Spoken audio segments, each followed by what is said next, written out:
Close the doors of your mind from all carnal will, all carnal thought, all emotions, all desires, all fears, all laziness, all doubt. Anything in the center of your mind that does not allow your body, your thoughts, and your consciousness to come to balance within oneself, within one's cranial nerves, within one's thought process, within one's consciousness, within one's thoughts, within one's eyes and ears, within one's heart. For today is a day of freedom. Today is a day of warning.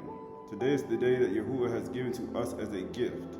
For each time the sun goes from evening to morning to evening to morning, he gives us another opportunity to relinquish and to put away our old life and take on a new life. For we acknowledge the one this day as every day, from the first day to the sixth day, even the seventh day, the one who made all of the heart of the earth, all of the mountains and streams, the one who formed and shaped all of the cosmos, all of the constellations, all of the Keman and the Quetzal, the one who formed all of Orion, the one who formed the 7 stars that he holds in his right hand, the one who sits above the highest Shamayim in the highest order, over above the 13th Shamayim with his Ben Yahusha sitting in his right hand, Yahuwah Elohim. So this Yom, as we move forward in love, joy, peace, patience, meekness, kindness, goodness, faithfulness, self-control, but we will in no wise clear the guilty, not only within ourselves and for others. For that is just in this world. Even as the book of Job chapter 22 says this, let Yahuwah be your gold and your silver, and remove injustice from your tent, and properly judge within oneself, that one may be transformed by the renewing of their mind, of their conscience, of the 12 of their mind, of their thoughts, and their makashpa that you get to. So this Yom, as we move forward, we're going to move forward right here in the Psalms. This is Tahalim Psalms of Shaluma, Pseudepigrapha, Volume 2, Chapter 10. It says, happy is the man or woman whom Yahuwah remembers rebuking. So we're talking about how you say joyful. That's one of the fruits of the Ruach. Number 2, it says, joyful is the man or woman whom Yahuwah remembers rebuking. He said, be joyful at rebuking. To Ka. Why would you be joyful at rebuking? And protects, it says, happy is the man, or Simka is the man or woman whom Yahuwah remembers rebuking and protects from the evil way with the whip. He said protects with the evil way from the whip. It's just like a mother and a father in a home. If you never had a mother and a father in a home who actually discipline you in righteousness, then guess what? Yahuwah says, I'm going to have to do that for you in order for one to be transformed in your mind. It says that he may be cleansed from the sin, that it may not increase. That's the whole point of rebuking. Because one is sinning. He said one has kata'ah, one is a sinner. One has hatred for Yahuwah, and Yahuwah is rebuking that hatred. And what is he doing right here? He's trying to stop it from increasing, just like any other Adam and Kawah in the garden. Adam was sent there to cut and to rebuke and to prune trees. Why? So it don't increase. Because if it increases too much, then it will reach all the way to Shamayim, and then that won't be good for you. And it says, the one who prepares his back for the whip shall be purified. He said, I'll prepare my back to be purified. Why? You're going to be purified by his rebuke. That's the only way you're going to get purified. People are saying, why? For Yahuwah is good to those who endure discipline. It's just like a father in the home. The first time, I'm just going to tell you. The second time, I'll just be a little louder. And then the third time, it's just like, okay, first and second time, he says, okay. Third time, I gotta beat you now. I have to restrain you. I have to do something else in order to get you to understand. And as he says, for he will straighten the ways of the righteous. He said, well, he's trying to straighten our ways up. I said, I'm gonna straighten you out. Your parents will tell you that. I'm gonna straighten you out when you get home. And people saying, why he say I'm gonna straighten you out? Because that's the whole point of him straightening you out, so you can actually get to the point where you can actually be straight, and you won't go to the right or to the left. And this is right here, and will not bend them by discipline. He says, for he will straighten the ways of the righteous, and will not bend them by discipline. And the mercy of Yahuwah is upon those who truly love him. He said, this is our righteousness, that we keep his commandments. He said, this is the love of Yahuwah, that we keep his commandments, and his commandments are not grievous. This is the commandment we heard from the beginning, that we should love Ahab one another. But for some reason, it's hard for people to do that. It's hard for people to show goodness. It's hard for people to show kindness. It's hard for people hard-hearted. It's a hard-hearted generation. It's a hard-hearted world. It's a hard-hearted people. They can't even show kindness to animals. They destroy animals. They can't even show kindness to themselves. They destroy their bodies. They destroy who they are. They destroy their essence. They destroy their beauty just to make themselves feel a certain way. When Yahuwah says, rent your heart, not your garments. Right? People don't want to rent their heart. They don't want to tear their heart. They don't want to confess their sins. They don't want to confess and with tears. They don't want to confess to the people they hurt in their life. They don't want to call them on the phone. They don't want to meet them in person. They don't want to do that. Why? Because it's gonna make them have to deal with themselves. These are the things that people don't want to deal with. They want to hide. People say, I want to hide in a cave. I want to hide in a den. I want to hide in the four walls. He said, no, you can't hide like that. He said, salvation is to them who obey him. He said, I'll give the Ruach to them whom obey me. He said, that's what the Ruach is for. It's for obedience. It says, then Yahuwah will remember his servant with mercy. Because you got to love him, and then he will remember you with mercy. For the testimony of it is in the Torah. Because the commandment is a lamp, and the Torah is the light. Let there be light. For they that do wicked things, that hate the light, neither come to the light, lest their deeds be reproved. Why? They don't want to hear the or. They don't want to hear the word. Why? Because then they have to make a change, and they have to go, I have to show kindness. I have to show love to somebody. I have to apologize to that person, that woman I hurt, that man I hurt some 10 years ago, 15 years ago, that man I slept with and I just cast him away and he wanted to marry me. You talking about I got to go apologize to these people? He said, yeah, you got to go apologize to these people. You got to go apologize to them in person, in their face. And guess what he says? And it says, eternal covenant. And it says, and Yahuwah will remember his servant in mercy. For the testimony is the law of the eternal covenant. And the testimony of Yahuwah is the ways of men in his supervision. Right? In his supervision, right? So this is the book of 1 Samuel, or 1 Samuel. 1 Samuel chapter 3, verse 1. 1 Samuel chapter 3, verse 1. It says, now the young man, the boy Shamuel, was ministering to Yahuwah in the presence of Eli. Right, so he was ministering, and he says, and the word of Yahuwah was rare in those days. He said it was rare. It's like a precious jewel. It's something that people value in their life. He said it was rare in those days. Why? Why was it rare in those days? There was no frequent visions. There was nothing. See, people don't see the bar as something as life. That's why they don't see Yahuwah's discipline as life. They don't see not having love in their heart or Ahab in their heart as life. They don't see that that's the first fruit of the Ruach. And we're still in the summertime. We still got a week left, and people still don't have love in their heart. And if you don't have a Ahab in your heart for nobody, then ain't no way you're going to have joy in your heart. And people say, why the person doesn't have joy? Why the person have some car? Why the person don't put a smile on their face? Because they don't love themselves. They don't love what they look like. They don't put a smile on their face because they don't love their teeth. They don't put a smile on their face because they don't love themselves, or they don't love their life and the things that was happening. They don't love the new life that Yahuwah has given them. He says there is no frequent vision, right? So this is Proverbs, Proverbs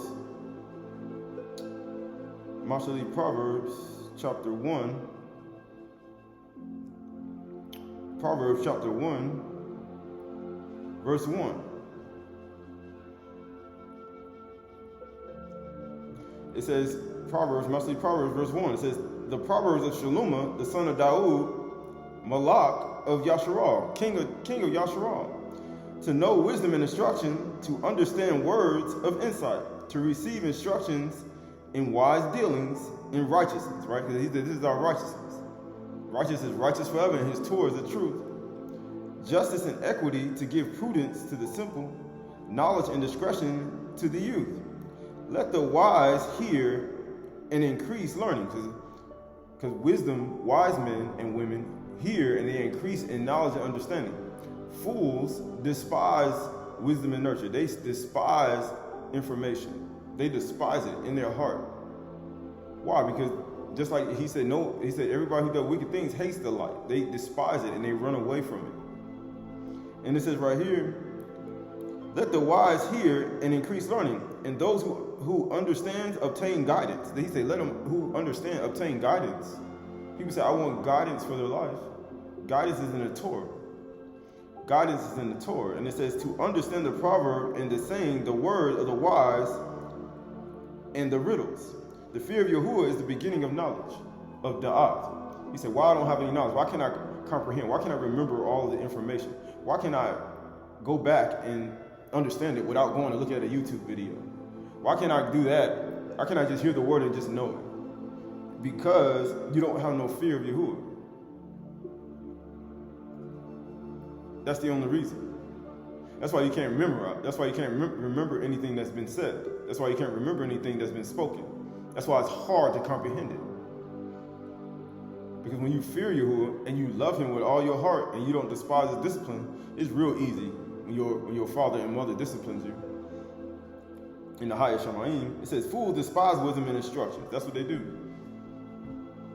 They despise wisdom and instructions. And guess what they do when they despise wisdom and instructions? This is Yeshayahu. This is Yeshayahu, Isaiah 53. Isaiah 53 and 1. Isaiah 53 and 1. This is what happens when they despise wisdom and understanding. And it says, who has believed what he has heard from us? Who has believed it?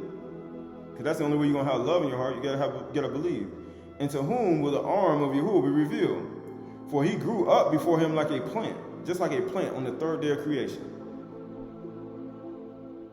And like a root out of the dry ground, he had no form or majesty that we should look at him, and no beauty that we should desire him. He said, why? Why? Because you're despising him. That's why a woman can't look a man in the eye or in the face, because she hates him. She despises him because she can't look him in the face, because that man no longer has any beauty or anything that she desires anymore, because she desires something else.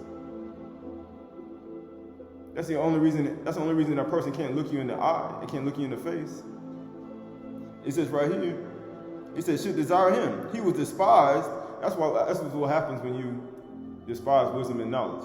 He was despised and rejected by men. That's what happens. You get rejected. You get loathed. You get cast away. You get cast away by your bride. You get cast away by, Yahusha got cast away because of that. He was despised and what? And rejected by man and woman. A man of sorrows acquainted with grief. What do you think is going to happen? Yahusha come from the highest Shamayim, come down to see his bride, and his bride despises him. What's that? What do you think that's going to do to him? It's going to make him a man of sorrows acquainted with grief. And people say, oh, why does it say that? Because he took on form and majesty, as we spoke about earlier, and he put on flesh like you and me, which means he was able to feel what we feel. He was able to understand how we feel when people do that to you. He understands rejection.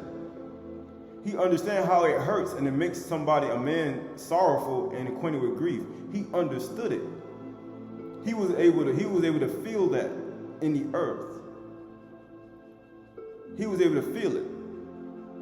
So when somebody despises you and despises your knowledge and wisdom, Yahushua like, they're despising me, and it hurts me. He said he was what? Acquainted with grief, as one whom men and women will hide their faces. He said, they ain't gonna look at you. You're not Yusuf anymore. You're not like Yusuf when he walked in the house with the 12 rays of light.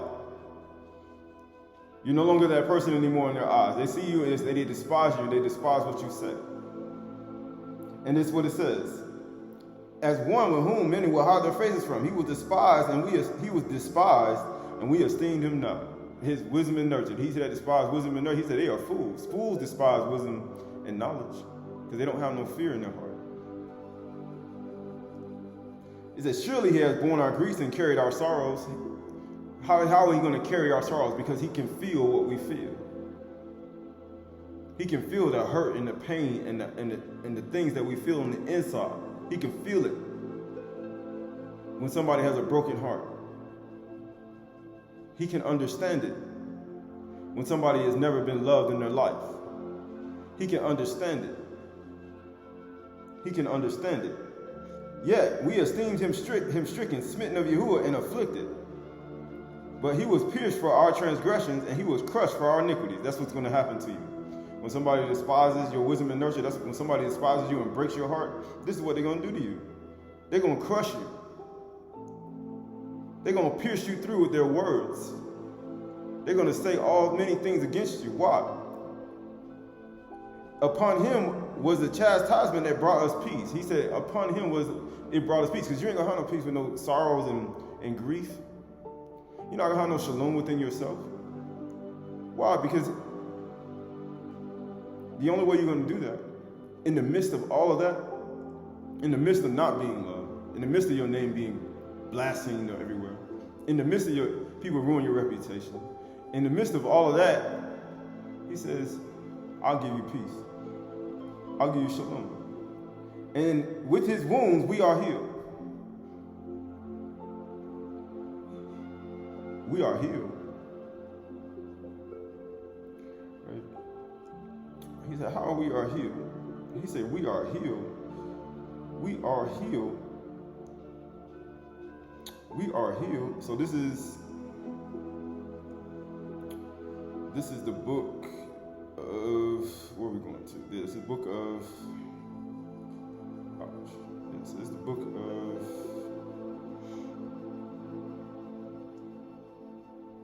this is the book of Hebrews, Hebrews 4, Hebrews chapter 4, Hebrews chapter 4, Hebrews chapter 4, verse 12.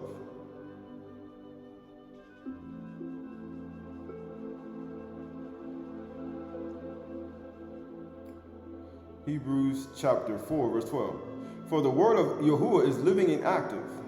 The bar is living and active. Sharper than any two-edged sword, piercing the divisions of the nephash, or the soul, and the ruach, both physical and non-physical. And it says, of the joints and the marrow, and the discerning of the thoughts and the intentions of the heart, the intentions of your heart. And it says, your heart. So your sins won't increase. Despise not his chastening. And it says, and no creature is hidden from his sight. You can't hide from it. Who can hide from the heat? It's summertime. He said, nobody can hide from the heat. He said, the sun, it comes out like a bridegroom leaving his chamber. And nobody can hide from the heat, as Psalms 19 says. And it says, and no creature is hidden from his sight, but are all naked and exposed to the eyes of him to whom we must give an account. We just talked about earlier. He said, all must give an account for the deeds done in their body. He said, we all going to give an account. In 2nd Enoch wrote, you're going to all appear before the judgment seat. And get what it says, verse 14. Since then we have a great high Kahan who has passed through the Shama'ims, to pass the 7 heavens, Shama'ims. Yahusha, the son of Yahuwah, the son of Allahim. Yahusha, just like Asanoff in the house. When the man came to the house, he came to the tower high in the Shama'ims, where she was. Then he left on the cloud high in the Shama'ims. You get what it says? And let us hold fast our confession. For we do not have a high Kahan, we don't have a high priest who is unable to sympathize with our weaknesses. Because he put on the same flesh we had. He was able to experience rejection and grief and sorrow for people and his bride who wanted nothing to do with him. He was able to endure it. He was able to bear it. He understands. And guess what it says? Who is unable to sympathize with our weaknesses, but one in every respect has been tempted as we are. He was put through the very same pain and the emotions and the lack of love and compassion that you don't receive in this world. Because that's the first thing of the fruits of the world. He was able to endure it. Because it's not something that's a good thing. It doesn't feel good in this life. And he was tempted on every side. And guess what it says? Yet without sin. He said he was tempted and he was without sin, which means he didn't allow his emotions to take him to that point. He didn't allow it. He had to bear it. And guess what it says? Let us then with confidence draw near to the throne of grace, that we may receive mercy. That we may receive mercy and find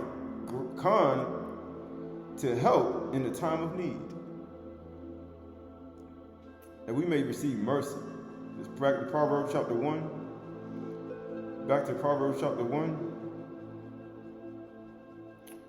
Back to Proverbs chapter 1.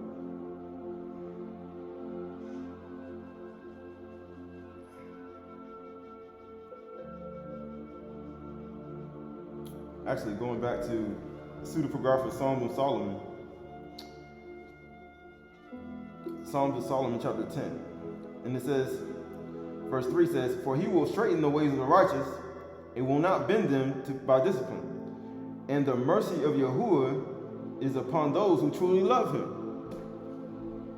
who practice the fruits of the Ruach. You truly love him. And we just read in the book of Hebrews, he said, let us draw near to his throne, to his mercy. Not hide from it. He said, let us draw near to it, so he can restore us. But he said, I was able to feel your infirmities. I understand what it's like. Right? This is the book of Proverbs chapter 29. Proverbs chapter 29. Proverbs chapter 29.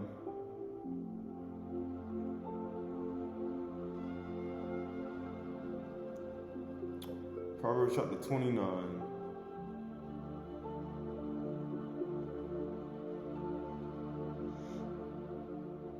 Verse 1. It says, he who is often reproved or corrected, yes, stiffens his neck.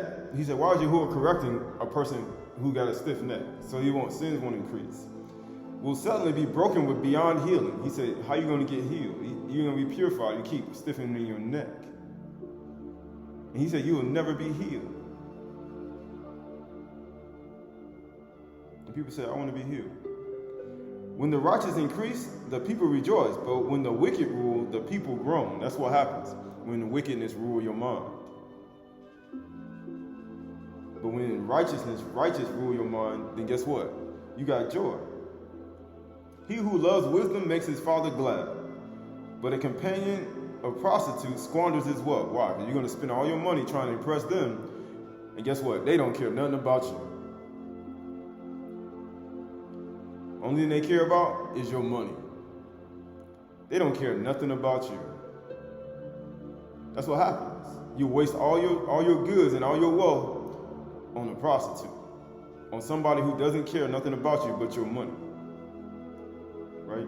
And that'll make you grieve. You'll find out after you lose everything, and it'll make you grievous, right? And it says, by justice a king builds up the land, but he who exacts gifts tears it down. He said, man, they'll tear down everything you're trying to do.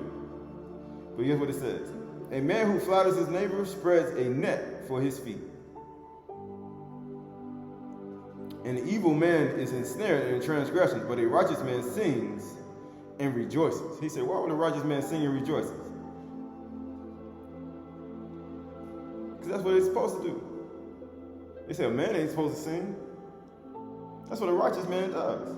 He said, how do you know? He said, you can be sure that he who is righteous and practice righteousness, he is righteous, even as Yahuwah is righteous, as Yahushua Mashiach is righteous. But it says right here, a righteous man knows the rights of the poor. A wicked man or woman does not understand such knowledge. He said they don't understand it. Why?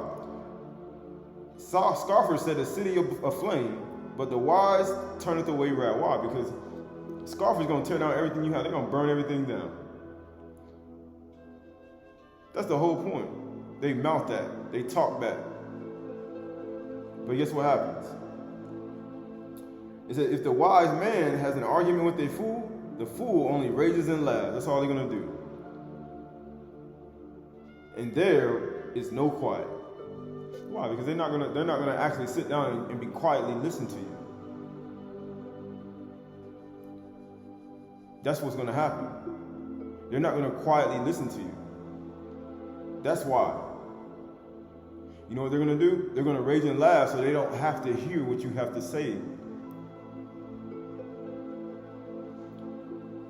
And guess what it makes them?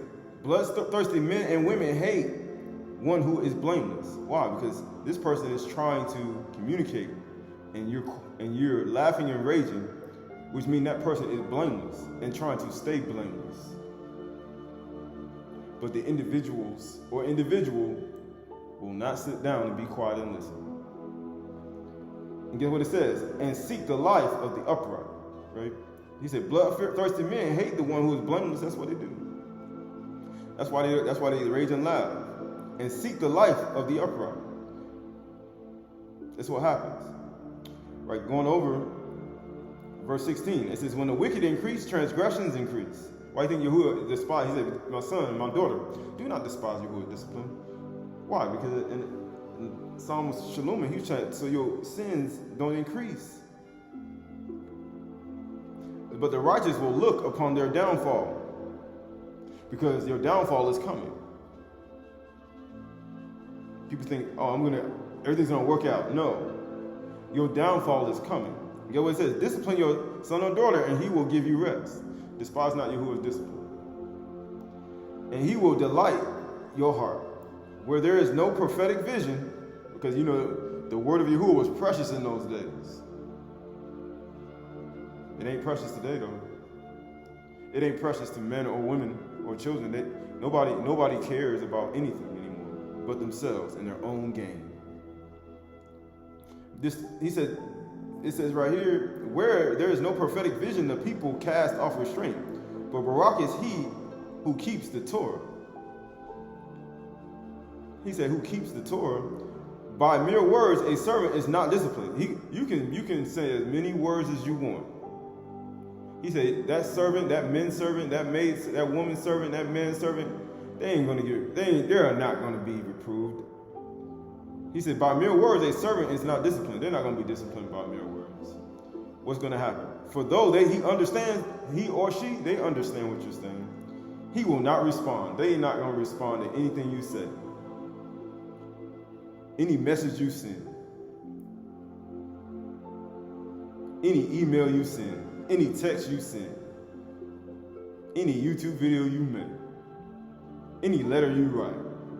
They're not going to respond. And guess what it says? Do you see a man or woman who is hasty in his words? There is more hope for a fool than for him. Whoever pampers his servant from childhood will in the end find him in his heir. Right? So this is the book of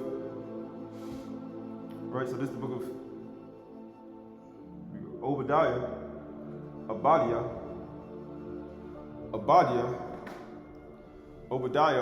chapter 1.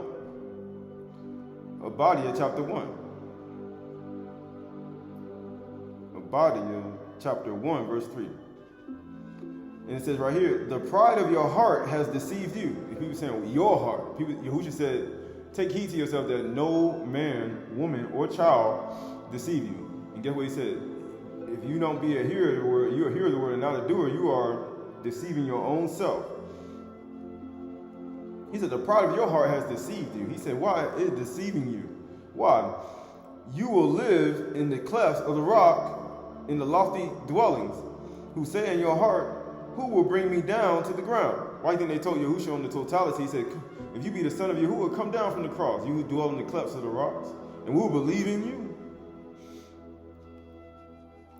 Though you soar aloft like the eagle, he said, though you move in the clouds like riding on the wings of the wind like the eagle, you wait on Yahuwah. Because that's what these are the evil people do. He says, though your nest is set among the stars, from there I will bring you down, declares Yahuwah. He said, I'm going to bring you down. Why do you think they brought Yahushua down from the totality? He said, though your nest be upon the stars, he said, I'm going to bring you down. Why do you think the ancient Sumerians and the ancient children of Ham used the eagle as their symbol? He said, yeah, I will bring you down, declares Yahuwah Elohim. Right, let's see why he said that. Verse 1. He says, thus says Yahuwah, Elohim, the concerning Edom. We have heard the report from Yahuwah, and a messenger has been sent among the nations. Rise up, let us rise against her for the battle. Behold, I will make you small among the nations.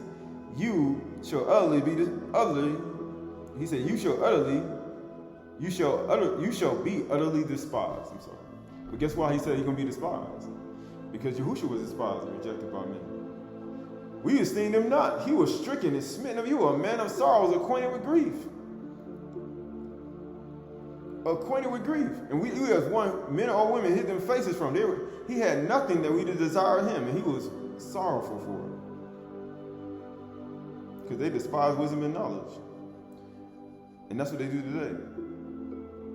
That's what people do today in households. That's what they do. It says, verse 4 says, though that he soar aloft like the eagle, though your nest is set among the stars. So that's what you're trying to get away from these people. He said, why are you trying to go up that high? He's like, is the son of Adam be lifted up? He said, for this cause I came into the world, and you cannot 12. He said, now is the judgment of the world. Now will the ruler of this world be cast out, and I'll be lifted up from the earth. I'm going to draw people to myself. He's like, I got to get higher than you. He said, why you want to be up there? Because of the people down there. Because of the people who despise me down there. Why do you think they were marking him on the cross? You who be the son of Yahuwah, you the king of Yahshua. How you think you a king? You think you a prince? You think you a ruler? You think you somebody?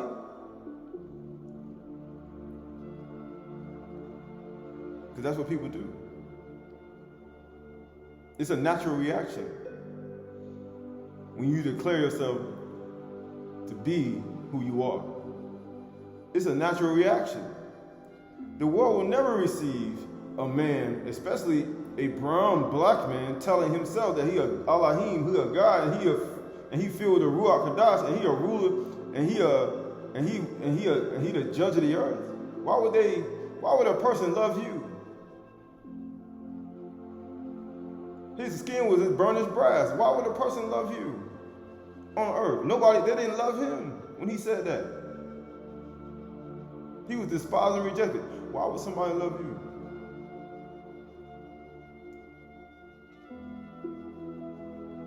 You know why? Because they don't even believe who they are.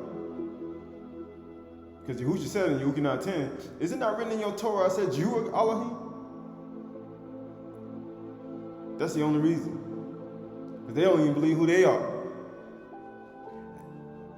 Who has believed what he has heard from us? Or she? And it says, for there I will bring you down, declares Yahuwah.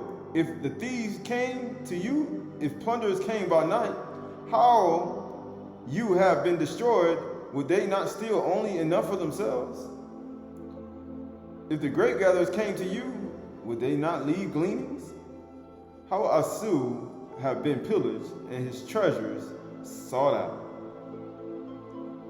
What would he say? Go to verse 8. And it says, will I not on that day, declares Yahuwah, destroy the wise men of Edom and understanding on the mount of Asu?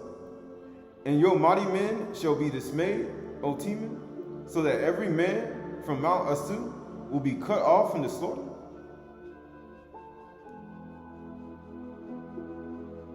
But let's see why. Verse 10. Actually, verse 10. Here we go. Because of the violence done to your brother Yaakov, shame shall cover you. He said, why? Because of what you did to your brother. What did this person do to your brother? And you shall be cut off forever. Why? On that day, you stood aloof. On the day that strangers carried off his wealth. He said, you just watched him take a loss. You just watched. You a fool. You just raised and laughed. You just laughing at him. He said, you just watched. And foreigners entered his gates and cast lots for Jerusalem. You just sat there and watched on the mountaintop and watched the people, watched them come down and take his family away and destroy Jerusalem. You just watched. See, it's the difference between you ain't seen it. He's like, you sat there on the mountain. You ain't even help your own brother. Asu. You didn't even help your own brother Yaakov. You just watched them be taken. That's what people do today. That's what brothers do to brothers. That's what wives do to husbands. They sit there and watch while everything gets destroyed and won't even do a thing about it. They won't even do a thing about it. And Yahuwah said this, on the day that you stood aloof, on the day that the strangers carried off his wealth, you sitting there on the mountain, you just too high up. I'm too high up to help. I don't care. I'm high in my mind. I'm riding on the wings of the wind. Yahuwah like, I see you. And he says, and cast lot for Jerusalem. And you were like one of them. You were just like one of those people who came and pillaged. Now you see why Yahuwah hate people like that. He said, you see your brother, you see your sister, you see your husband, you see your wife, you see these people in need and help, you see people in poor, you see things getting destroyed, and you ain't gonna do nothing. And you just gonna sit there and watch. And he your brother. He is natural biological brother. And you ain't gonna do nothing. That is your your head, your ish, and you ain't gonna do nothing. You just gonna watch while they do it. Yahuwah said, you know what, being that you watch and you won't help, and being that you see everything being destroyed and you ain't gonna do nothing, you see the person needs some help, you ain't gonna do nothing, guess what he said? You just like the person, you just like the people doing the wrong to him. You just as worse as them. And said, and you were like one of them. But do not gloat over the day of your brother. He said, now being that you did that, he said, don't you even get all high-minded in yourself and gloat because it happened to him. Why? Don't you get all excited. In the day of his misfortune, because he took a loss. He said, don't you even get excited no more of the day of his misfortune.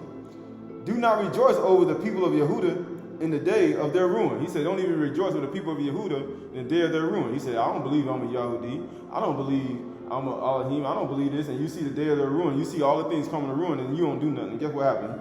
He said, don't even rejoice over the people of Yehudah in their ruin. Do not boast in their distress. Don't even boast in their face. Ha ha ha, look what happened to you. He said, don't even boast in their face. And do not enter the gate of my people in the day of their calamity. He said, don't even do it. Do not gloat over his disaster in the day of his calamity. And do not loot his wealth in the day of his calamity. Get what he says. And do not stand at the crossroads to cut off his fugitives. And do not hand over his survivors in the day of his distress. For the day of Yahuwah is near upon all nations. As you have done, it shall be done to you. So Yahuwah, like, if you did this throughout your life, he said, I'm going to treat you just like the Goyim, the nations, who did this to other people. Because you just like them. You just like them. He said, you just like them. And your deeds shall return on your own head. He said, you just like those people out there. He said, I ain't like those people. Yes, you are. He said, I don't even interact. I don't even talk to these people. He said, guess what? You do it in your own house. He said, you just like them.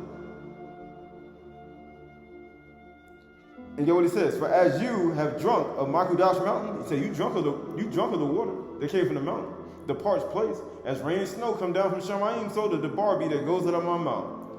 You drunk from it. You shouldn't have did it. So all the nations shall drink continually. He said, man, continually, constantly. He said, man, they're going to drink continually. They shall drink and swallow and shall be as though they had never been. He said, you're going to drink and swallow the water, and then you're going to be like you drunk it. He said, you're going to go right back to the same behavior you were doing before. And guess what it says?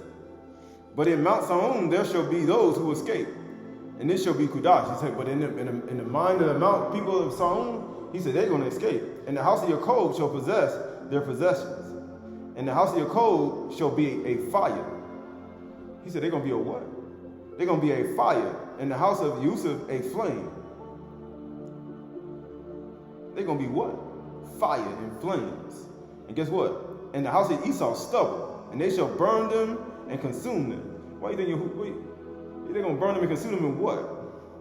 And there shall be no survivor for the house of Asu, for Yahuwah has spoken. So if you're doing the same thing like Asu does, whether in your household, whether it's in the community, whether it's out in society, whether it's inside of other places that you go.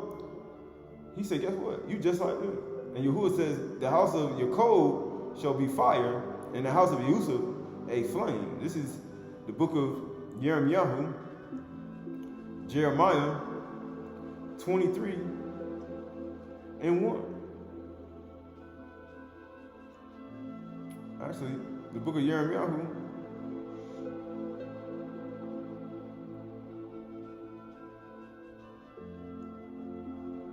the book of Jeremiah 23:27, 23 and 5. Actually, 23 and 24. Can a man hide himself in secret places so that I cannot see him, man or woman? Yahuwah, like, I see you. He said, he can't see me, yeah, he can see you. He says, declares Yahuwah, do not I feel Shamayim and earth? I feel both the Shamayims and the earth. Declares Yahuwah, I have heard what the Nabiim have said, who Naba lies in my name, saying, I have dreamed, or Nabiyahs, female prophetesses. I have dreamed. How long shall this be? How long shall there be lies in the heart of the Nabiim who Naba lies? Because there were no open visioning, for the word of Yahuwah was precious in those days. He said, they Naba and lies, who prophesy in deceit of their own heart, who think to make my people forget my name by their dreams that they tell one another, even as their fathers forgot my name for Baal. They started worshiping Baal, even as they do today. They forgot his name. It says, let the Nabiyah who has a dream, let him tell a dream, but let him who has my debar, my word, speak faithfully. What has the straw in common with the wheat? Declares Yahuwah. Is not my word like fire? He said that Yasharal and Yahuwah and Yusuf, they're going to be fire and flames.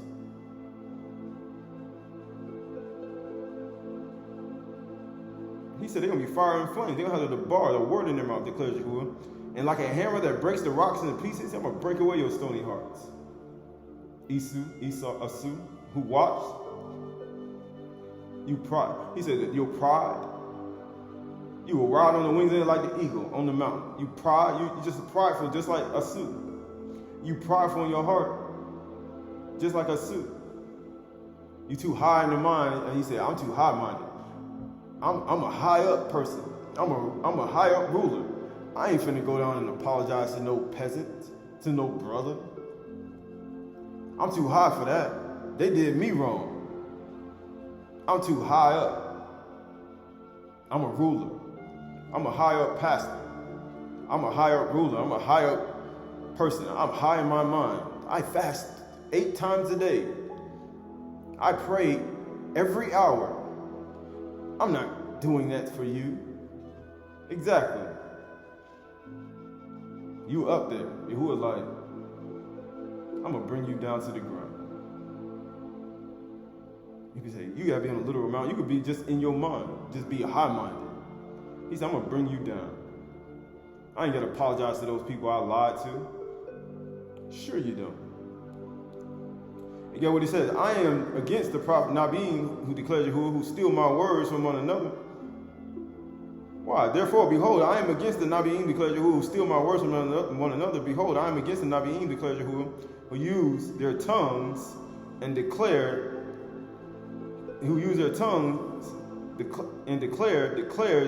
Yahuwah. Behold, I am against those who prophesy lying dreams, declares Yahuwah, who tell them and lead my people astray by their lies and their recklessness, when I did not send them or charge them. So they do not profit this people at all, declares Yahuwah. Why? These same people will take the visions that Yahuwah does and twist it around to get gain, to get money, to get a larger following, to take things from people, to make themselves look like they're somebody, and they're not.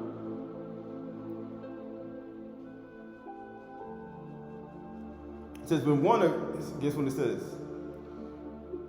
Skipping over, going to the book of Psalms. Book of Psalms 101.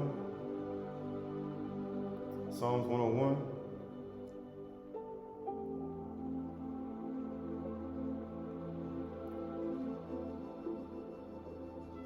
Psalms 101 and 1. It says, I will sing of the steadfast love of your steadfast love and justice. Why? Because that's what righteous men do. Sing. To you, O Yahuwah, I will make music, sound, and I will ponder the way that is blameless. Oh, when will you come to me? I will walk in the integrity of my heart within my house. I will not set before my eyes anything that is worthless. That's what people do all day. He said, I'm not going to set before my eyes things that ain't worthless, that ain't going to give me any value. I hate the work of those who fall away. It shall not cling to me. Guess what it says? A perverse heart shall be far from me, and I will know nothing of evil. Whosoever slanders his neighbor secretly, I will destroy. He said, what do you mean slander their neighbor secretly? He said, they do it on Discord, Telegram, website chats, emails, alias emails. They do it all over the place now. Secretly, in your mind, in your thoughts. Whoever has a haughty look and an arrogant heart, I will not endure it. He said, I'm not enduring that. He said, you're not going to come in my presence. He said, because you're a malach, you're a king. He said, why would they come in your presence doing that? It says, verse 6 says, and I will look with favor on the faithful in the land. He said, I'm going to look at you. I'm going to look at you, at the faithful in the land, and that they may dwell with me. He said that they may dwell with me.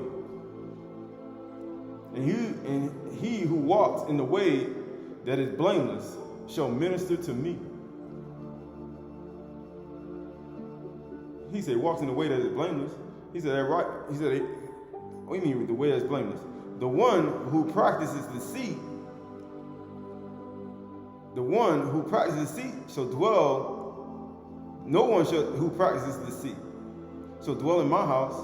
No one who utters lies shall continue before my eyes. People say, why they hate the light? He said they don't come to the light lest their deeds be reproved. Because why? Because they telling lies, they utter lies, and they practice deceit. He said, why? They practice deceit. And he says, morning by morning I will destroy all the wicked of the land, cutting off all the evildoers from the city of Yahuwah. And people think they want to go in the presence of Yahuwah and be in the kingdom. You think he said, I'm going to be in the kingdom, practice uttering lies and practicing deceit? And he's like, no, you're not going to be there. He said, you're not going to be there. But he said, the pride of your heart has deceived you. He said, the pride of your heart has deceived you, right? So this is the book of Esther. Esther, chapter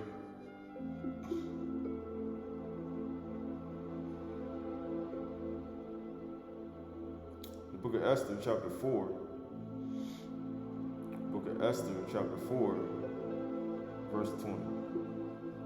Book of Esther, chapter 4, actually, Esther, chapter 4, verse, that's not verse 20, that's 5. That's not that either.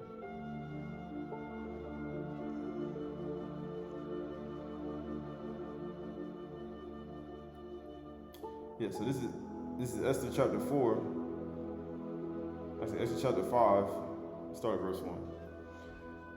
Esther chapter 5, verse 1. It says, on the third day, Esther put on her royal robes and stood in the inner court of the king's palace, right? Because he said, he who utters lies and practices deceit, you ain't gonna stand before me. You ain't gonna come before me. That's what Yahuwah said. And he went to the court of the king's palace in front of the king's quarters, while the king was sitting on his royal throne, inside the throne room opposite the entrance to the palace. Then we just read it in the book of, we just read in Hebrews, he's talking about let us approach the throne of Yahuwah in his mercy. And let's see what she did. And when the king saw the queen Esther, Hadassah, standing in the court, or the Malka Hadassah standing in the court, she won favor in his sight. Why? Because she didn't have any deceit and lies in her heart. And he held out a star, Hadassah, the golden scepter, that was in his hand. He did what? Then a star approached and touched the tip of the scepter. He can't even come close. He said, that woman wouldn't dare go into the king's face and scratch him and punch him in the face. That woman wouldn't dare do that. That woman wouldn't dare come that close. He said she only got close to the scepter, and the scepter was extended out to her. Because she didn't have no lies and deceit in her face. And guess what it says? And when the king saw Vashti standing in the court, she won favor in his sight, and he held out Hadassah, the golden scepter that was in his hand. Then Hadassah approached and touched the tip of the scepter, and the king said to her, "What is it, Queen Hadassah, or Malka Hadassah? What is your request?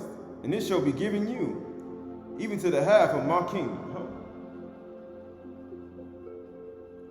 And Hadassah said, "If it please the king, let King Haman come today to the feast that I have prepared for the king." And then she, after all that, she had no lies and deceit. He said, let him come to the feast.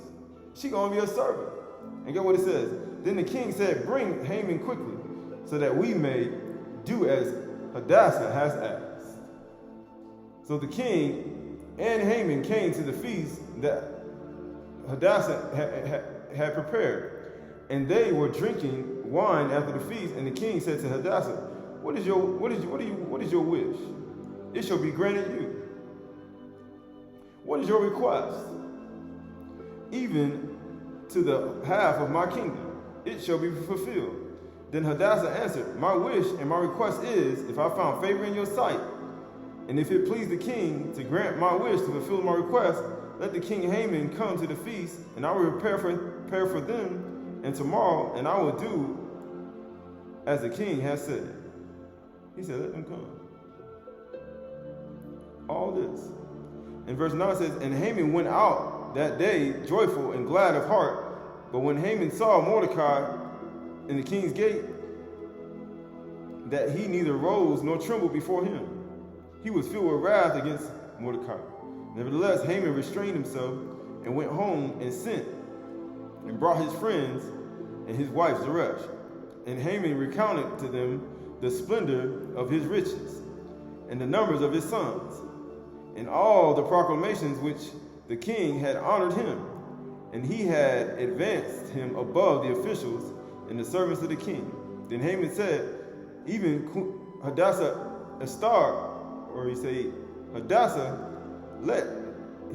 then Haman said, even Queen Hadassah, let no one but me come with the king to the feast she prepared. She's like, man, he only wanted me to come. And tomorrow also I am invited by her together with the king. Yet all this is worth nothing to me, so long as I see Mordecai the Yahudi sitting at the king's gate. Then his wife Zeresh and all his friends said to him, let a gallows 50 cubits high be made, and in the morning tell the king to have Mordecai hanged upon it. And he'd be like, man, people plotting against the Yahudi all the time.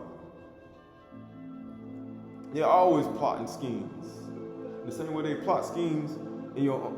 He said, my enemies be there of your own household.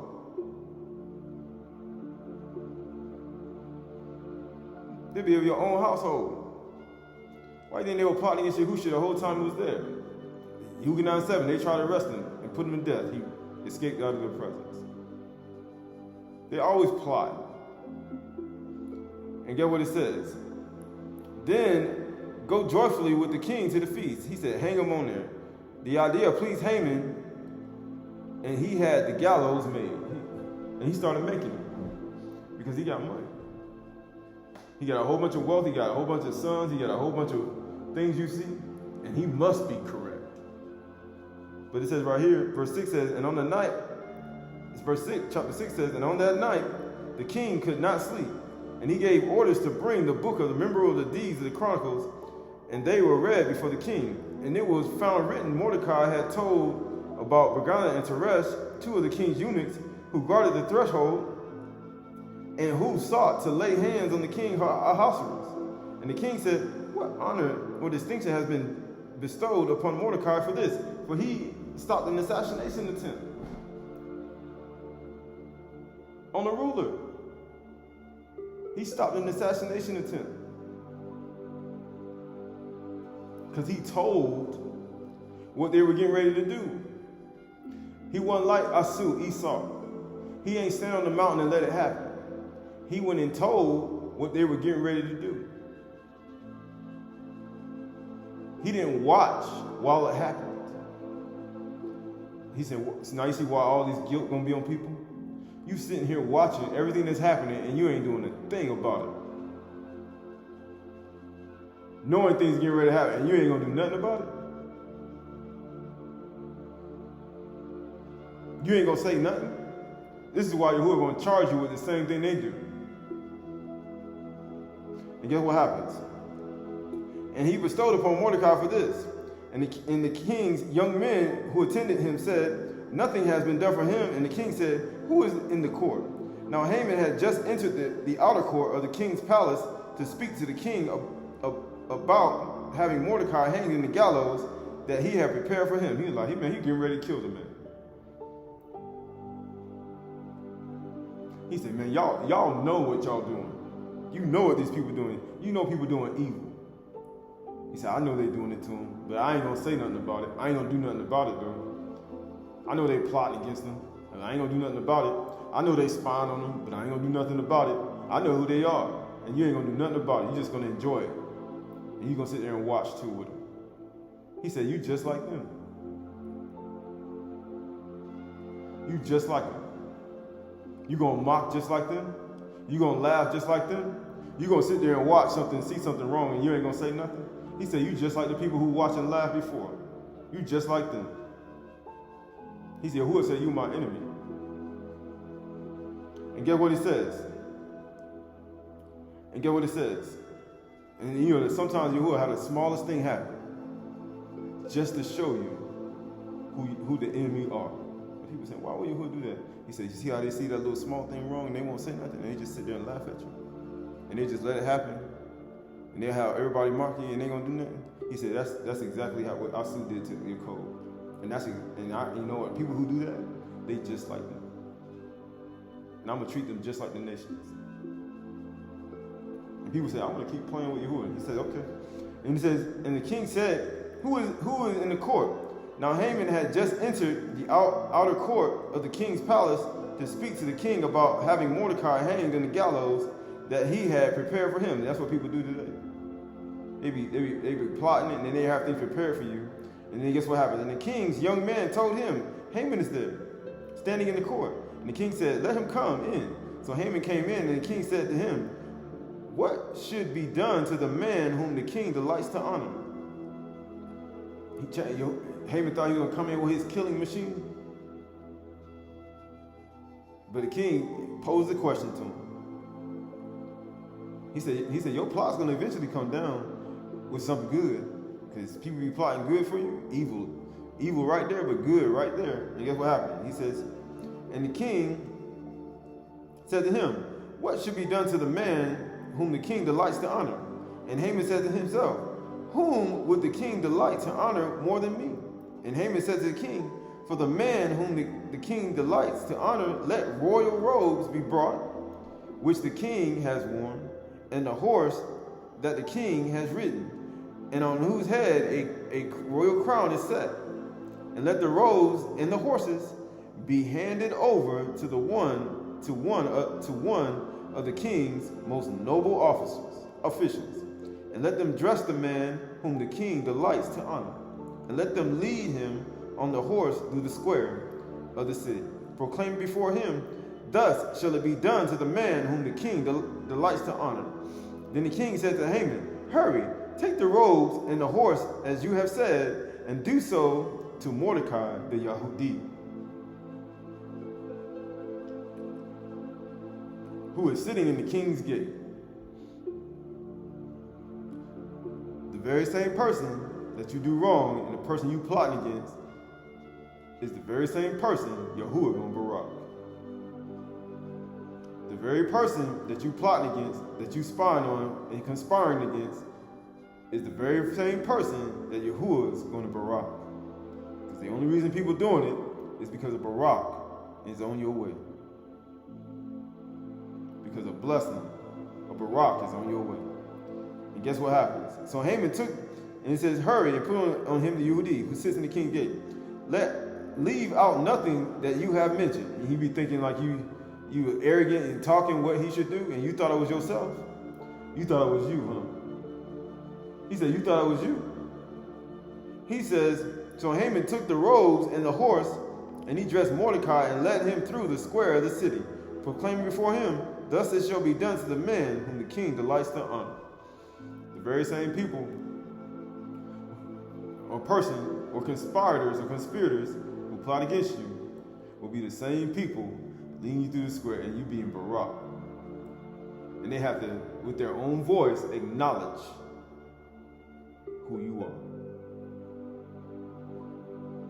He said it, even if they don't even want to do it. He said you're going to still acknowledge who they are, right? So this is the book of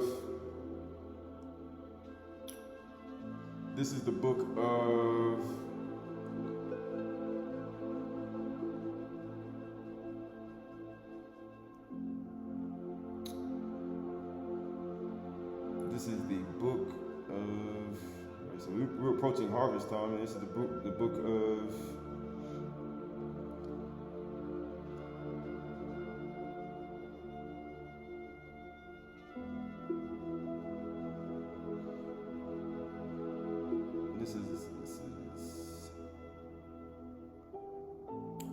So this is the book of Galatians, or Galatia 6 and 6. Galatians 6 and 6. Let the one who is taught in the bar share in all good things to the one who teaches. That's what people don't do. It says, do not be deceived, Yahuwah is not mocked. For whatsoever one sows, that will they also reap. He said, what you sowing? I'm sowing hatred, jealousy, envy, mocking, cruel joking, watching people fall, watching things get ready to happen. I'm not showing no love and compassion. That's what you're sowing. I'm sowing lack of communication, sowing lack of compassion. I'm showing lack of care. He said that's what you're sowing, and that's what you reap. You're going to reap what you sow. For the one who sows to his own flesh will reap the flesh, will from the flesh reap corruption. So he said, I'm sowing to my own self. That's what people don't understand.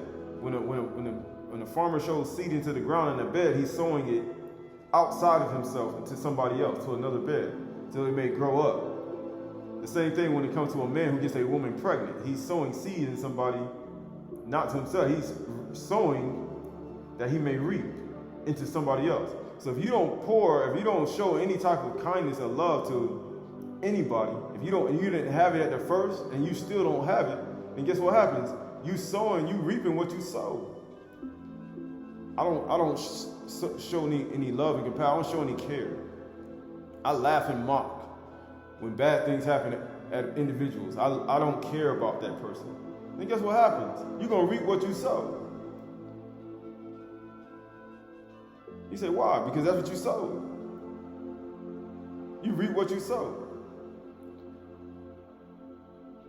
You say, why? Because when you obey somebody, now another person needs your care and love. You obey somebody who tells you not to do it, and guess what happens? 7 years go by, and then you try to do something, guess what? You reap what you sow. You obey the person who didn't understand what love is, what joy is, what the fruits of the Ruach is, and you obey that person, and guess what happens? 7 years go by, and you try to go reap what you never sowed, and guess what happens? You reap what you sowed. No forgiveness for you. No forgiveness for you. He's saying, why? Because you didn't sow anything that actually will allow you to reap anything better. He said, I did that person wrong. I lied to that person. I stole from that person. I lied to that person to get into a relationship with them. I lied to that person to get close to them. And then I did them wrong. And then 4 years go by, you ain't sowed no type of compassion or love or forgiveness. Then guess what happened? You reap what you sow. That's what you're going to reap. You didn't pour out any words, any actions, or anything. He says, guess what? You reap what you sow. You didn't cover it. You didn't cover that up. You didn't pluck it up. You didn't remove it. You didn't even try. You didn't even cover it with dirt. You didn't bury it with your love. You reap what you sow. For the one who sows to his own flesh will reap from the flesh corruption, but the one who sows to the Ruach will reap from the Ruach, reap eternal life. He said, how are you going to reap eternal life? When you sow love, joy, peace, patience, kindness, goodness, faithfulness, gentleness, self-control, you're going to reap eternal life. Because you're sowing this continually. You reap what you sow. But if you sow lying, fornication, adultery, dissension, robberies, forward mouth, arrogance, pride, anger, resentment, bitterness, whether it's in reality or digital world, guess what happens? You reap what you sow. You reap what you sow. Right? And it says right here, and let us not grow weary in doing good, for in due season we will reap. Why do you think Mordecai was eventually reaping what he sowed? He helped out that man a long time ago and stopped him from being killed in the assassination attempt. And he had a book of remembrance that was written of him and the good deed that he did by not, ignoring what he saw and then just letting it happen. That's what people do today. They sat there and watched while everything happened. And they had a great time watching. And Yahuwah, like, you reap what you sow. He said, you having a great time? It was funny too. It was a laughter too. Right? You gave that counsel, hey, go be in that relationship. Ha ha ha ha ha. I told you it wasn't gonna work. Ha ha ha. You had a great time. And he said, you mocked. You had a great time. You mocking your counsels. You had a great time. But Yahuwah said, you saw and you watched and you knew. And then guess what happened? Yahuwah like, you gonna reap what you sow. He said, you just like us, you just like the Gentile. I'll treat you just like the nations, no matter who you are.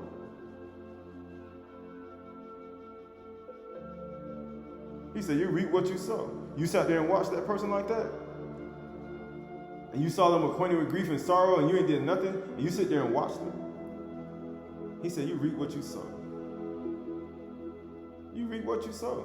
You didn't show no love and compassion. He said, you reap what you sow. You didn't show no love and compassion to your husband. You didn't show no love and compassion for everything he done. He said, you reap what you sow.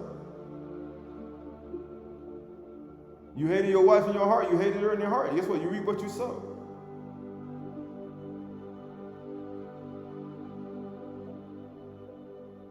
You hate your household. You reap what you sow. You listen to false counsel. You give heed to lies. You reap what you sow. It says, and let us not grow weary in doing good, because you're going to reap what you sow. If you sow evil, you're going to reap evil. If you sow good, you will reap good. But being as you sow more evil than good, and guess what you reap? Evil. Why do the person keep talking about that? Why do the person keep doing this? Why do the person keep doing that? And then they play, and he said, then you play stupid when you actually, that's what you sowed. You sowed stupidity. So therefore you reap what you sow. He said, I sowed that in your mind. Y'all sowed that? He's like, yeah. And that's what you reap. It's the summertime. But I guess we're going to have to go through, he said, revolve around the sun. What goes around comes around. Eventually the fruit's going to come back again. Until you actually deal with what you did with those individuals or that person. It says, for in due season you will reap if we do not give up. That's what people do. They give up. Oh, it's not going to work. If I do that, it ain't going to happen because you don't believe. If you don't give up, that's what people do. They give up. They just assume that things are dead. You get what it says? So then, as we have opportunity, let us do good to everyone. Why? Because you're going to reap what you sow. To everyone. To everyone. He said, I got to forgive that person that did all that wrong to me. He's like, man, That is hard. He said, guess what? He said, broad is the way to destruction, and it's the easy way for them. But hard is the way to life, and few that be that find it. He said, even all of them, your family, the people, your wife, your children, and all these people, tax collectors, counselors. He said, all these people did all this stuff. He said, you gotta forgive them. He said, yeah. You gotta forgive them all. You gotta let them all go. You gotta do good to everyone, even the ungrateful and the grateful. And guess what happens? And especially to those who are the household of Amunah. And then you got to do it to all those of the household of Amunah. Why? Because they arrogant and stubborn, just like the people outside, like the nations are arrogant and stubborn. He said they full of the same sins as them. Ain't no difference inside of them. The same sins, the same sowing and reaping, the same thing. They reap the same thing. Verse 11 said, see, with what large letter I am writing to you with my own hand. Guess what? He said a letter is more valuable than all these things that people have today because they're cherished a lot more than people just instant messaging. You get what he says? It is to those who want to make good showing in the flesh.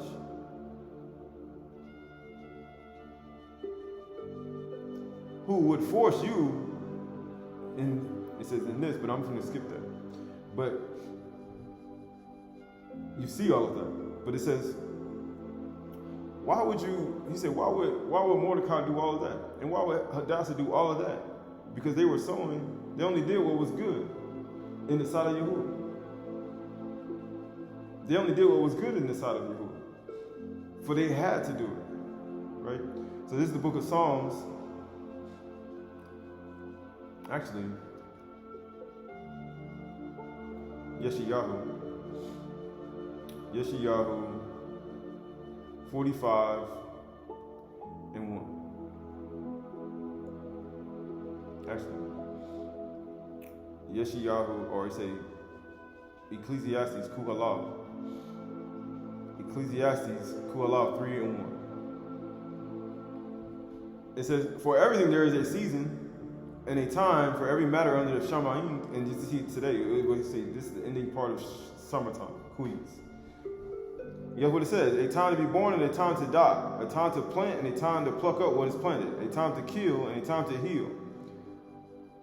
A time to break down and a time to build up. A time to weep and a time to laugh. An age or a time to mourn and a time to dance. A time to cast away stones and a time to gather stones. A time to embrace and a time to refrain from embracing. People saying, why? Because there's a time for that. He said, why I gotta refrain from it?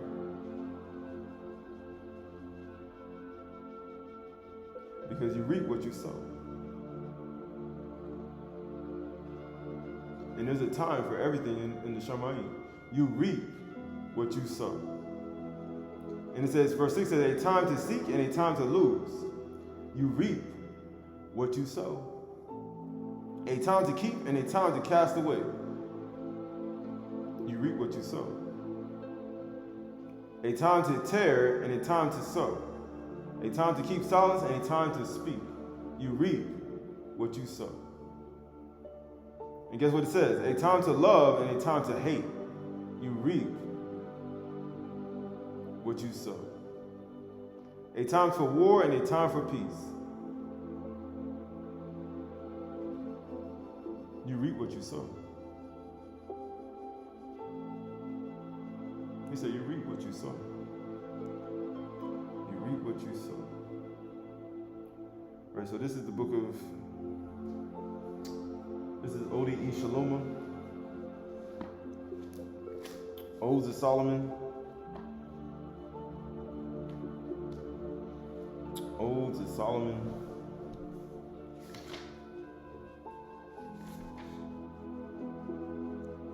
Odes of Solomon, Aydah Shaloma, chapter 7, verse 1.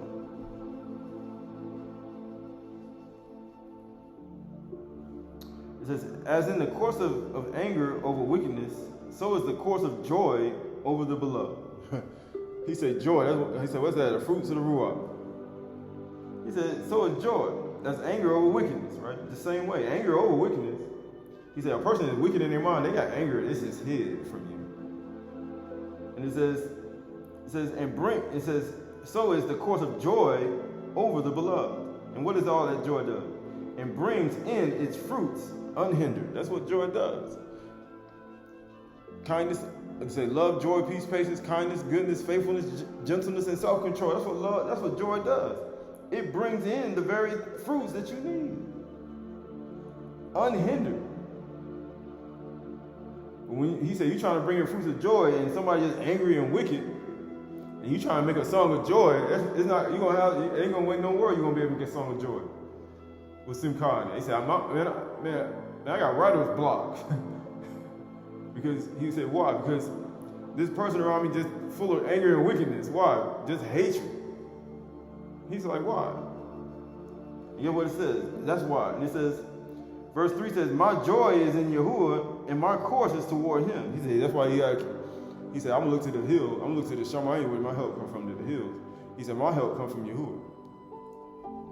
And it says right here, he has generously shown himself to me in his simplicity, because his kindness has diminished his grandeur, right? His kindness, that's the fruits of the Ruach. And guess what it says?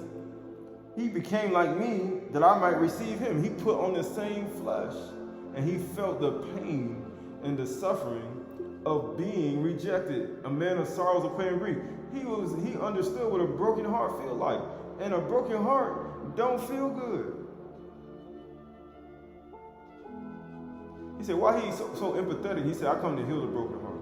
Because he understood. He said, you know why people ain't empathizing with a broken-hearted person, a broken-hearted man? Because you know why?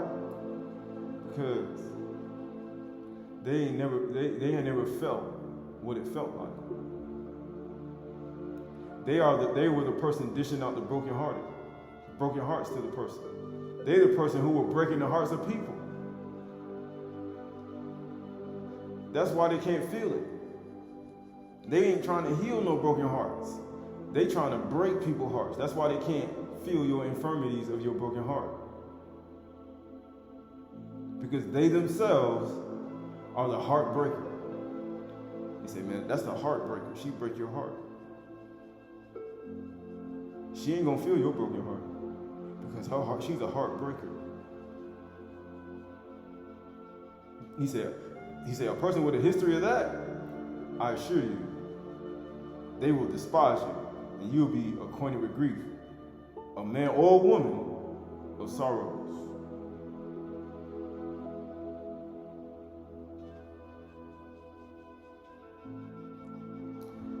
And it says, and you have to bear it, just like Yahushua did. How beautiful is that? That you get a chance to be just like him in the world. Verse 4 says, he became like me that I might receive him. He became like us that we might understand him, that we might receive him.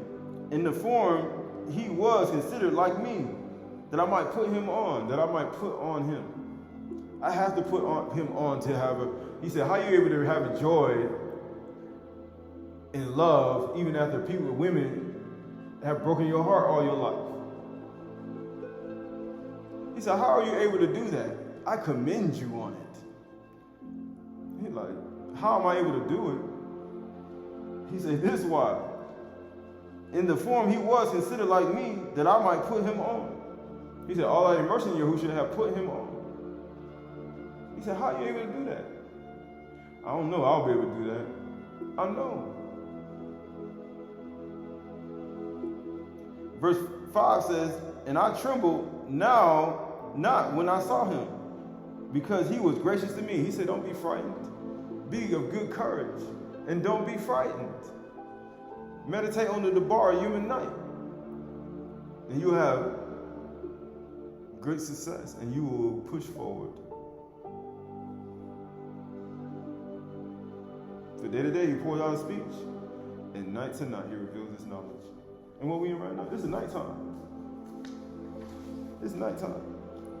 Verse 6 says, like my nature he became. He became just like he became like me. I understand. He understood, and now I understand through him what it feels like. It says, like my nature he became, that I might understand him. I understand. I understand. And like my form, that I might not turn away from him. He said, why you cleave to him so hard? Because he understands. And I understand him. That's why he said, why you hold on so tight? Because of that reason. And it says, verse 7 says, the father of knowledge is the word of knowledge. He who created wisdom is wiser than his works. And he who created me, when yet I was not, knew what I would do when I came into being. He already knew what's going to happen to me. And he knew what I was going to do. He knows what you're going to do when you feel lonely. He knows what you're going to do when you feel no one cares. He knows what you're going to feel if no one loves you. He knows how you're going to feel when people despise you and reject you, your friends abhor you, children make mockery of you. He know how you feel. Because these are the same things that happen to him. He know when your family despise you. He know when every single person that meet or everybody is trying to find something on you and try to destroy you. He know what that feels like. We should know what it feels like. He took on all forms that would have put himself in subjection under all that stress that people were doing or trying to do. You get what it says? And on the account of this, he was gracious to me. In his abundant kind, he allowed me to seek from him and to benefit from his sacrifice.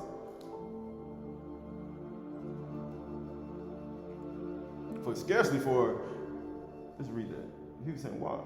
He said to benefit from his sacrifice. He said to benefit for his sacrifice.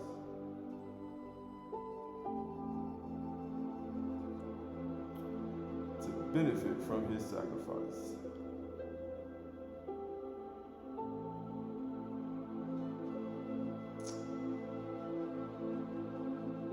So this is the book of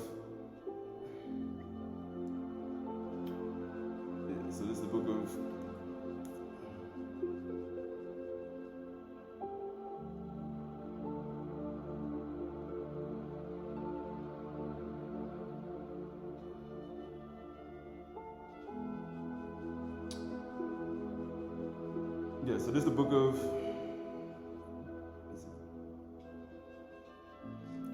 Galatians, chapter 2, verse 19.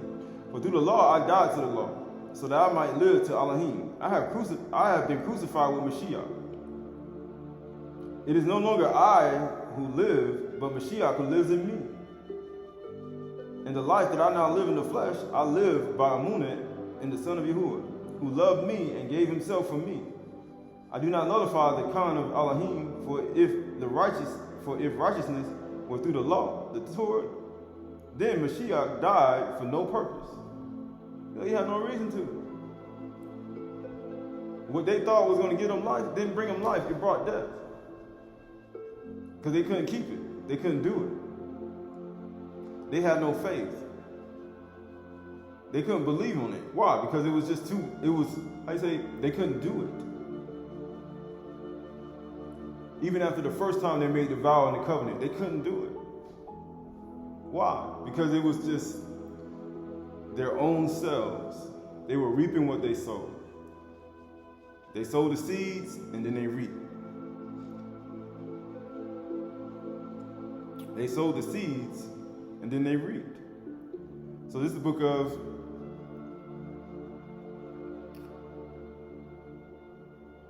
where are we going? I think it's got Romans chapter 5, verse 1. Romans chapter 5, verse 1. Romans chapter 5, verse 1. It says, Romans chapter 5, verse 1. Actually, verse 1. Therefore, since we have been justified by Amunah, we have shalom with Elohim through our Adon, Yahushua Mashiach. Through him we have also obtained access by Amunah into his Khan, in which we stand, and we rejoice in the hope of the kabod of Elohim. Not only that, but we rejoice in our sufferings, knowing that the suffering produces endurance, and endurance, character. So how are you going to get your endurance if it produces character? It's going to make you a better person to have and endure all of that in your life. It produces character, and the character produces hope. And the hope does not put us to shame. Because Yahuwah's love has been poured into our hearts. Fruits of the Ruach. Love. It's been poured in our hearts. How is that even possible that Yahuwah's love has been poured into our hearts through the Kudash Ruach, who has been given to us? Verse 6 says, for while we were still weak, at the right time, Mashiach died for the unrighteous. He said, we were weak. You think that's easy? People think, oh, it's easy to go through those things. He said, no, it's not easy to go through a broken heart.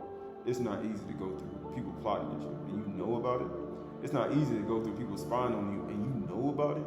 It's not easy for you to go through people plotting and plotting to destroy your life, and you know about it. It's not easy to go through that, knowing that you done all this good and nothing good happened to you, and you ain't reaped nothing. He said, there ain't nothing good coming out of that. Get what it says. Verse 7 says, for one will scarcely die for a righteous person. Yeah, right. You gonna die for a righteous person? Yeah, right. You gonna die for one? Though perhaps for a good person, one would dare to die. He said, nobody ain't never gonna do that. A righteous person, you could be Sadak all you want. A good person, I do good all the time. I reap what I sow. I'm a good person. He says, nobody gonna die for you though.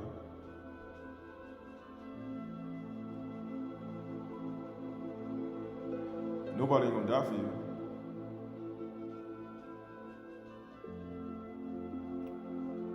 He said, man, what makes Yahushua's righteousness exceed the scribes and the Pharisees? This right here. But Elohim shows his love for us in that while we were still sinners, we were wrong. We were wrong. We were the ones watching him. We were plotting against him. We would watch Jacob. We watched his brother. We did that. We watched our brother. We watched things happen to people, and we never did anything. We did that. We saw him in his distress. We broke his heart. We would put him in. We made him grieve. We made him acquainted with sorrows. We hid our faces from him. We did that to him. And guess what happens? We didn't love him like he loved us. And guess what he says? But Yahuwah shows his love for us that while we were still sinners, while we still hated Yahuwah, sinner, we were full of sin, Mashiach died for us. Yahushua Mashiach died for us while you were a sinner. While you were up there watching on the mountain, you let that stuff happen to your brother, Yahushua died for you.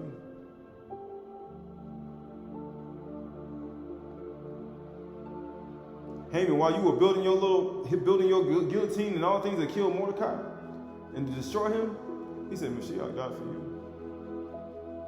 He said, why? Why he told you to put Mordecai on the gallows? He said, because Yahuwah is just. He rewards those who do good, and he punishes those who do evil. He wouldn't be him if he wouldn't do that. He didn't do that. Since, therefore, we have now been justified by his blood,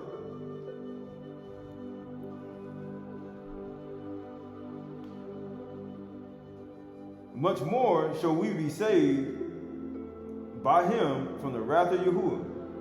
For if while we were enemies, we were reconciled to Elohim by the death of his son, much more now that we are reconciled shall be saved by his life. More than that, we also rejoice in Elohim through our Master Yahushua Mashiach, through whom we have received reconciliation, which means we are able to benefit from his sacrifice. Because we have received reconciliation. Because we were his bride, and we were the bride that broke his heart. we broke his heart. He was acquainted with grief, a man of sorrows, and he put on the same flesh to know what it feels like to have a broken heart and be acquainted with grief, and have people hide their faces from you when you're in that situation. And there's nobody there to be there for you when you were there for everybody else. And guess what it says? On the account of this, he was gracious to me. Verse 10, Odes of Solomon, chapter 7, verse 10. On the account of this, he was gracious to me, and in his abundant kind, and allowed me to seek from him and to benefit from his sacrifice. For he it is who is incorruptible, the perfection of the worlds and their Father. He has allowed him to appear to them that are his own, in order that they may recognize him that made them, and not to think that they came of themselves. For toward knowledge he has set his way, and he has spread it out and lengthened it and brought it to complete perfection, and has set over it the traces of his light, and it proceeds from the beginning to the end. And says, for by him he was served, and he was pleased by the Son. Verse 16 says, and because of his salvation, he will possess everything, and the Most High Yahuwah will be known by his Kudashim. Right, verse 22 says, let the singers sing the Khan of Yahuwah the Most High. That's what righteous men and women do. And let them offer their song. And let their heart be like the day, just like the sun. He said, let them be just like the sun. Because he prepared a tent for the sun. And who can hide from the heat? He said, ain't no place, nowhere in secret place you can hide from it. He says, and let their heart be like the day, and their gentle voices like the majestic beauty of Yahuwah. And their gentle voices like the majestic beauty of Yahuwah. Gentleness. Number 8. On the fruits of the Ruach.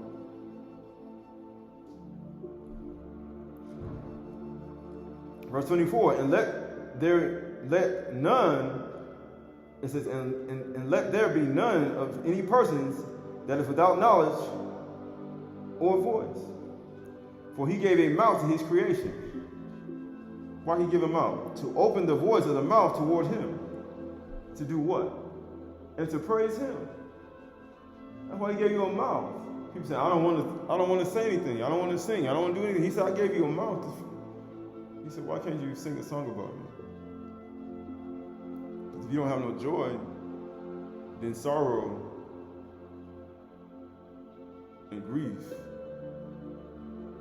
will overtake you. He said, open your mouth. He said, why? He said, open your mouth. All right, this is Psalm chapter 50. Psalm chapter 50. Psalm chapter 50, verse 16. But to the wicked, Yahuwah says, what right have you to recite my statutes, or to take my covenant on your lips? Psalms 50 and 16. For you hate discipline. You hate the reproof of Yahuwah. He said, I hate being chastised by Yahuwah. He said, you hate discipline. And you cast my words behind you. He said, you cast them behind you. You hear the word, and you just cast it behind you. You get what he says? If you see a thief, you are pleased with him. That's what Asu did on the mountain. He saw them coming to pillage Jerusalem and destroy his brother Jacob and take everything he got. And get what he was? He was pleased with him. You see everything that's happening. You see all these people coming to destroy. You see all these things happening around you. You see these things happen to your friend, your brother, your sister. You see all these things happen to your husband, and you don't do nothing. And you see that Satan is like a thief. Satan come like a thief in the night. And you just see him coming, and you ain't going to say nothing. And you're going to let it happen. He says, if you see a thief, you are pleased with him. And you keep a company with adulterers. He said, Yahuwah's like, being that you know a person committed an adultery, you know a person is a thief, and you know about it, and you ain't going to say nothing, Yahuwah say, you just like them. Just like Asud, he said, I'm going to treat you just like the nations because you hide the secret from somebody who wondering what his wife doing. And guess what happens? That man is acquainted with sorrows and grief. That's one where people hide their faces and they will hide it from him. And Yahuwah say, if you do that, you just like them. You will be just like them.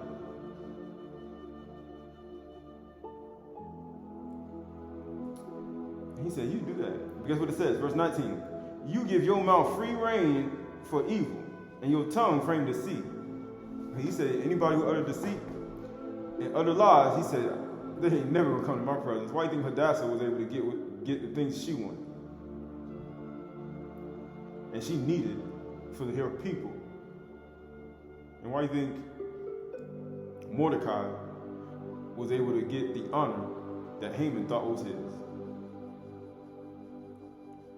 And it says right here, verse 20 says, you sit and speak against your brother, you slander your own mother's son. Why? These things you have done, and I have been silent. And you thought I was one like yourself?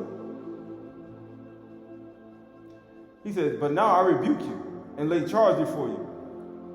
Mark this, then, you who forget Yahuwah, Elohim, lest I tear you apart, and there be none to deliver. Why? The one who offers thanksgiving, that's Yadah, as his offering, his sacrifices, glorifies me, because they sing songs to me. And I gave him a mouth. He said, it glorifies me. And to the one who orders his way rightly, I will show him the salvation of Elohim Yahuwah.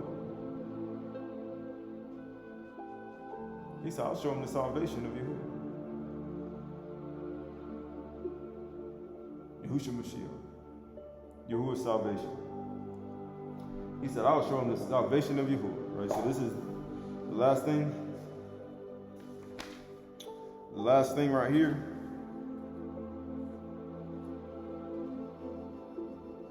It's ODE Shaloma, ODE 12 and 1. He has filled me with the words of truth that I may proclaim him. And like the flowing waters, truth flows from my mouth, like the flowing streams. Shabbat, he said Shabbat Nahar, like the flowing streams. Shabbat, he said Shabbat Nahar. It says, and like flowing waters, truth flows from my mouth, and my lips declare his fruits. And he has caused his knowledge to abound in me, because the mouth of Yahuwah is the true word, and the door of his light. And the Most High has given him to his generations, which are the interpreters of his beauty, the narrators of his glory, the confessors of his thoughts, the preachers of his mind, the teachers of his works. For the subtlety of the word is inexpressible, and like his expression, so also is the swiftness of his acuteness. For limitless is his path. He never falls, but remains standing, and one cannot know the descent of his way. For as his work is, so is his expectation. For he is the light and the dawning of thought. Till the day dawn, and the day star arise in your heart.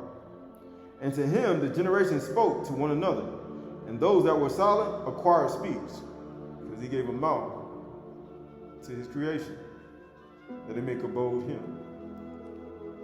And from him came love and harmony. These are his fruits. And it says, and they spoke to one another whatever was theirs, because they communicated to, that he is taught, was communicating with him who teaches. And guess what it says? And they were stimulated by the word and knew him who made them, because they were in harmony. How do you say? They were a perfect harmonic frequency. But when you're not in harmony, it doesn't work. And guess what it says? For the mouth of the Most High Yahuwah spoke to them, and his exposition was swift through him. For the dwelling place of the word is man. And his truth is love. Aha, fikiri, amor, ahambu. Ay. Is love. Is love. And guess what it says?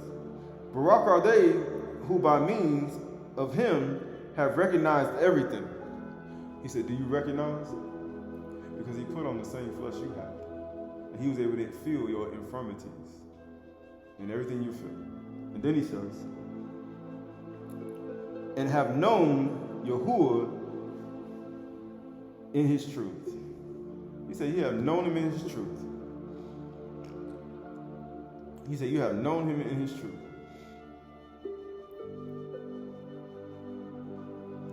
All right, so this is the last thing.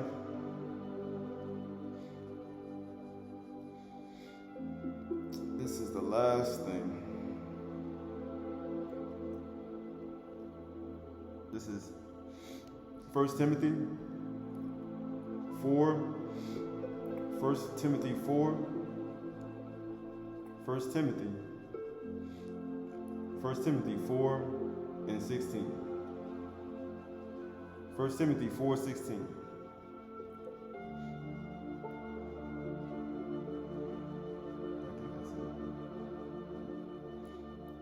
Is it 4:16?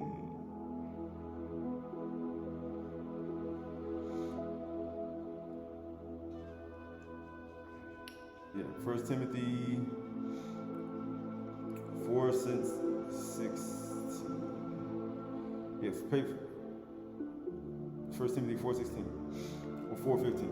It says, practice these things, immerse yourself in them, soak yourself in it, and that all may see your progress. Keep close watch on yourself and on the teaching. Persist in this, for by doing so you will save both yourself and your hearers. So the things that one has said, means one I have said. He said one has to pay attention for your own self and for those who may hear this.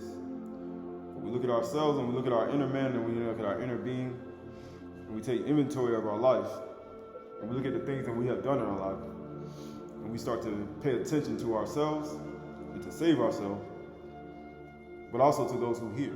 So if you've done these things and you looked at things that people have done wrong, you never said anything. Yahuwah said, I treat you the same as those who did it.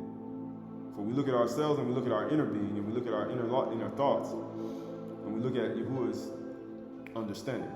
For it is unsearchable and is infinite.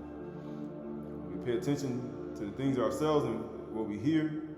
We both save ourselves and those that hear us.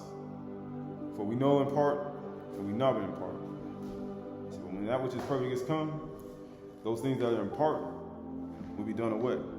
For precept must be upon precept, line upon line, here a little, and there a little. For the meek shall inherit the earth. The meek shall inherit the earth.